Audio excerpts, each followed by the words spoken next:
Welcome back to my Bible reading and Bible study channel. My name is Jocelyn, and we are going to continue reading Genesis, the book of Genesis. If you watch previous videos, that you will know that we're starting from the very beginning. So a quick review of what we've already touched on. We went over the creation. We read about the story of Adam and Eve, Cain and Abel, and then we went through all the descendants of Adam. The Bibles that I read from is the New Living Translation Bible. And then I have another Bible that I like to get a lot of like historical facts and notes.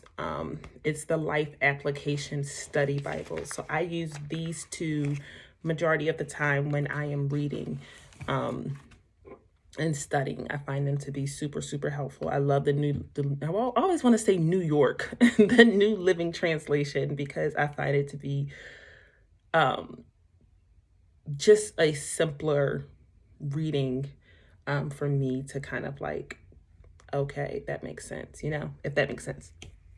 Okay, so today we're going to get into the story of Noah, which I'm really so excited about because I really believe that, from reading, it's not that I even believe, it's like it says it right here that majority of everything in this Bible, it all started with everything in the story of Noah. And I find that to be a super important story that not many people talk about when it comes to the generational wars of the Hebrews versus like the Canaanites and this and that. Honestly, this is just really one big family that are at war with each other. We'll get into it. I'm kind of going ahead of schedule, but it's really just one big war. So we're going to start with chapter 6. Let's get right into it. Then the people began to multiply on the earth, and daughters were born to them.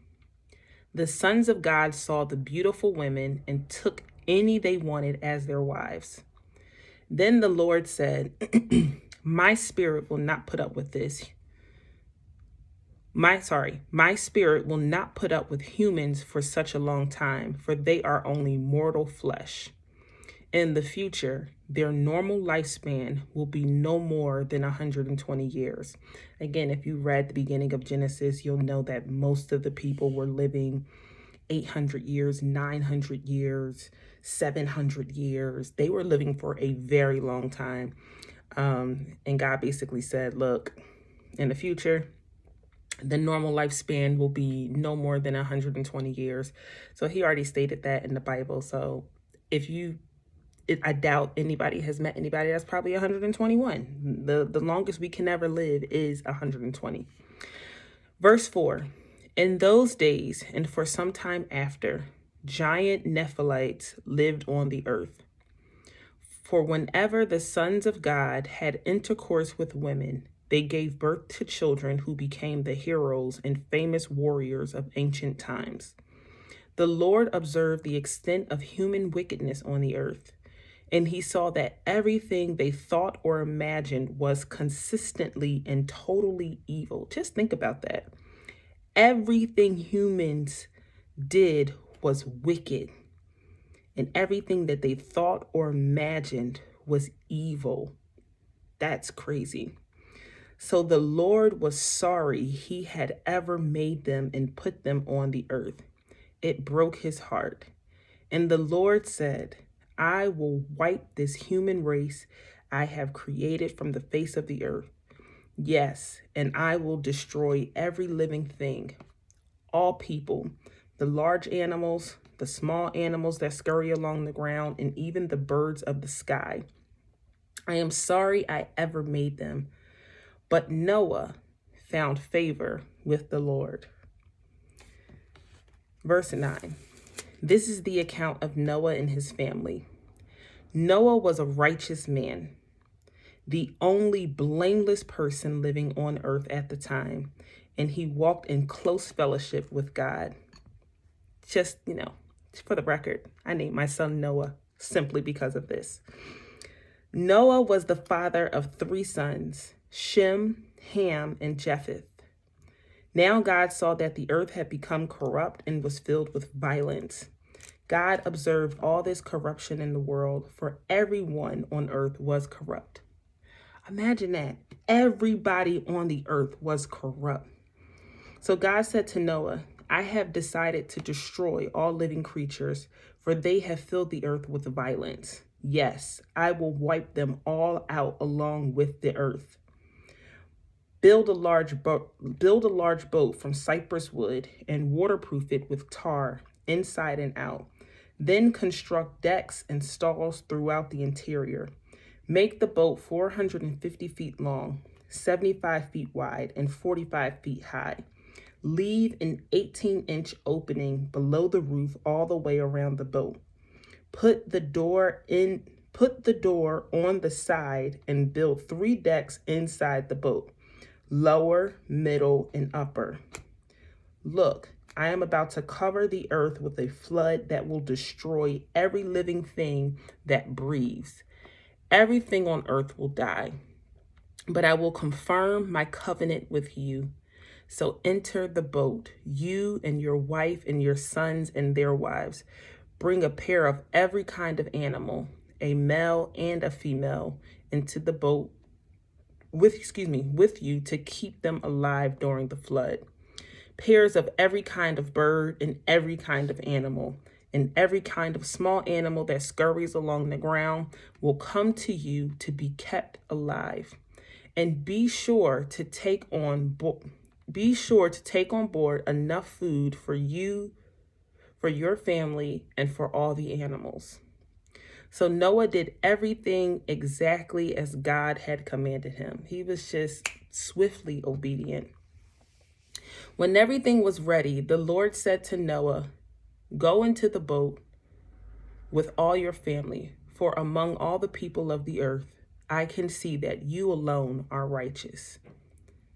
Dang, you alone are righteous.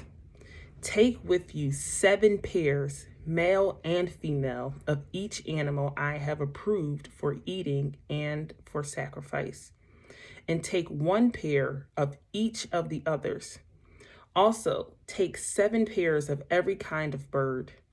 There must be a male and a female in each pair to ensure that all life will survive on the earth after the flood. 7 days from now, I will make the rains pour down on the earth, and it will rain for 40 days and 40 nights until I have wiped from the earth all living things I have created. So Noah did everything as the Lord commanded him. Noah was 600 years old when the flood covered the earth. He went on board the boat. I'm reading this wrong. He went on board the boat to escape the flood. He and his wife and his sons and their wives. With them were all the various kinds of animals, those approved for eating and for sacrifice, and those that were not, along with all the birds and the small animals that scurry along the ground. They entered the boat in pairs, male and female, just as God had commanded Noah. After 7 days, the waters of the flood came and covered the earth. When Noah was 600 years old, on the 17th day of the 2nd month, all the underground waters erupted from the earth, and the rain fell in mighty torrents from the sky. The rain continued to fall for 40 days and 40 nights. I'm sorry, we just got to put a pause there. Imagine being on a boat and it's wet, and you got every single creature living on that boat. These animals can't walk, they can't go nowhere. All of the smells, all of the feces, all of the food. They didn't have refrigerators. God, dog. That wasn't no Royal Caribbean. I can't imagine. Verse 13. That very day, Noah had gone into the boat with his wife and his sons, Shem, Ham, and Japheth, and their wives. With them in the boat were pairs of every kind of animal, domestic and wild, large and small, along with birds of every kind. 2 by 2, they came into the boat, representing every living thing that breathes. A male and a female of each kind entered, just as God had commanded Noah. Then the Lord closed the door behind them. For 40 days, the flood waters grew deeper, covering the ground and lifting the boat high above the earth. As the waters rose higher and higher above the ground, the boat floated safely on the surface. Finally, the water covered even the highest mountains on the earth.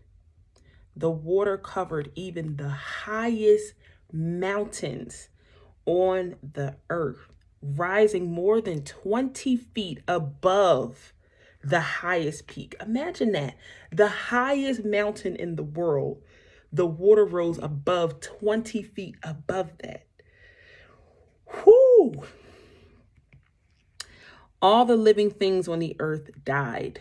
Birds, domestic animals, wild animals, small animals that scurry along the ground, and all the people. Everything that breathed and lived on dry land died. So everything that was on dry land perished. But didn't say that the fish in the seas died. So there were still animals in that water. Okay, so you can't just go out there swimming like you're in Bora Bora. Like when you're on vacation on a cruise. No, it was still all those wild fishes in the sea still. Because they didn't die. It just said everything that was living on dry land died. God wiped out every... Let me read. Sorry, I feel like I'm messing up this video. I'm trying to get comfortable. God wiped out every living thing on the earth. People, livestock, small animals that scurry along the ground, and the birds of the sky. All were destroyed. The only people who survived were Noah and those with him in the boat. And the flood waters covered the earth for 150 days. I love how these movies and I don't love, but if you really think about when we watch like cartoons or we're reading our children their first Bible story and it's Noah and the ark and everything just looks so fantastic and perfect. If you really think about being on a boat for almost a year, raining straight, it says torrents of rain. That means it was heavy for 40 days and 40 nights. Torrents of rain. And then it says, and the flood waters covered the earth for 150 days. We don't think about that part. We just think about the 40 days and the 40 nights. The water was still covering the entire earth for 150 days. That's like 5 months still that they're on this boat. They're not just on the boat for 40 days and 40 nights. Chapter 8. But God remembered Noah and all the wild animals and livestock with him in the boat. He sent a wind to blow across the earth, and the flood waters began to recede. The underground waters stopped flowing, and the torrential rains from the sky were stopped. So the flood waters gradually receded from the earth. After 150 days, exactly 5 months from the time the flood began, the boat came to rest on the mountains of Ararat. 2.5 months later, as the waters continued to go down, other mountain peaks became visible. After another 40 days, Noah opened the window he had made in the boat and released a raven. The bird flew back and forth until the flood waters on the earth had dried up. He also released a dove to see if the water had receded and it could not find dry ground. But the dove could not find a place to land because the water still covered the ground. So it returned to the boat, and Noah held out his hand and drew the dove back inside. After waiting another 7 days, Noah released the dove again. This time the dove returned to him in the evening with a fresh olive leaf in its beak. Then Noah knew that the floodwaters were almost gone. He waited another 7 days and then released the dove again. This time it did not come back. Noah was now 601 years old. Remember, when the flood was initially starting, it says that Noah was 600 years old. If you read chapter 7, verse 6, Noah was 600 years old when the flood covered the earth. I lost my spot now. Chapter 8, verse 13, Noah was now 601 years old on the first day of the new year, 10.5 months after the flood began. Child, I couldn't be on that boat. The flood waters had almost dried up from the earth. Noah lifted back the covering of the boat and saw that the surface of the ground was drying. 2 more months went by. He's still on this boat after 10.5 months. 2 more months went by. And at last, the earth was dry. Then God said to Noah, "Leave the boat, all of you. You and your wife and your sons and their wives. Release all the animals, the birds, the livestock, and the small animals that scurry along the ground, so that they can be fruitful and multiply throughout the earth."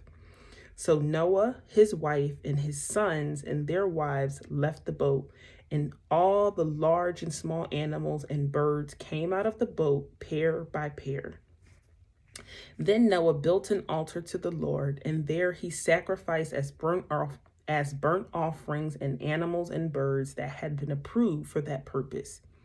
And the Lord was pleased with the aroma of the sacrifice and said to himself, "I will never again curse the ground because of human race, even though everything they think or imagine is bent toward evil from childhood." Dang. "I will never again destroy all living things. As long as the earth remains, there will be planting and harvest, cold and heat, summer and winter, day and night." Chapter 9. Then God blessed Noah and his sons and told them, "Be fruitful and multiply. Fill the earth, all the animals of the earth, all the birds of the sky, all the small animals that scurry along the ground, and all the fish in the sea will look on you with fear and terror. I have placed them in your power. I have given them to you for food, just as I have given you grain and vegetables. But you must never eat any meat that still has life blood in it. And I will require the blood of anyone who takes another person's life. If a wild animal kills a person, it must die. And anyone who murders a fellow human must die. If anyone takes a human life, that person's life will also be taken by human hands. For God made human beings in his own image. Now be fruitful and multiply and repopulate the earth." Then God told Noah and his sons, "I hereby confirm my covenant with you and your descendants, and with the animals that were on the boat with you, the birds, the livestock, and all the wild animals, every living creature on earth. Yes, I am confirming my covenant with you. Never again will flood waters kill all living creatures. Never again will a flood destroy the earth." Then God said, "I am giving you a sign of my covenant. I am giving you a sign of my covenant with you and with all living creatures for all generations to come. I have placed my rainbow in the clouds. It is the sign of my covenant with you and with all the earth. When I send clouds over the earth, the rainbow will appear in the clouds, and I will remember my covenant with you and with all living creatures. Never again will the flood waters destroy all life." I love how God just continues to repeat himself. God, you already told us. No, I'm playing. But he literally said it so many times, but he has to remind.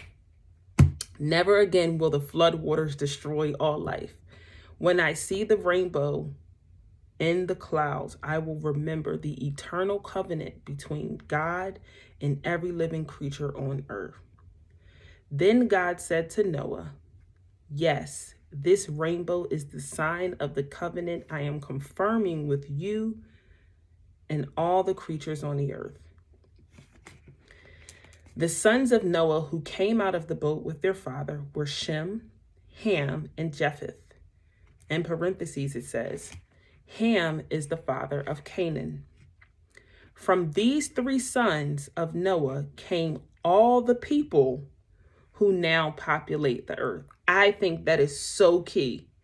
From these three sons of Noah came all the people who populate the earth, who now populate the earth. After the flood, Noah began to cultivate the ground, and he planted a vineyard. I don't blame him. That man was stressed out. Y'all had him on the boat for over a year. He said, I need a glass. One day he drank some wine he had made, and he became drunk and lay naked inside his tent. Ham, the father of Canaan, saw that his father was naked and went outside and told his brothers, hey, yo, dad naked. Y'all got to come see. Then Shem and Japheth took a robe, held it over their shoulders, and backed into the tent to cover their father. Look how respectful. They didn't even walk frontwards to watch and see him naked. They backed into out of respect.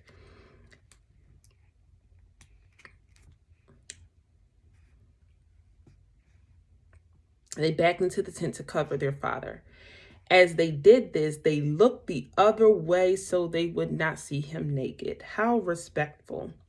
When Noah woke up from his stupor, I'm assuming that's sleep or nap, he learned what Ham, his youngest son, had done. Then he cursed Canaan, the son of Ham. May Canaan be cursed. May he be the lowest of servants to his relatives.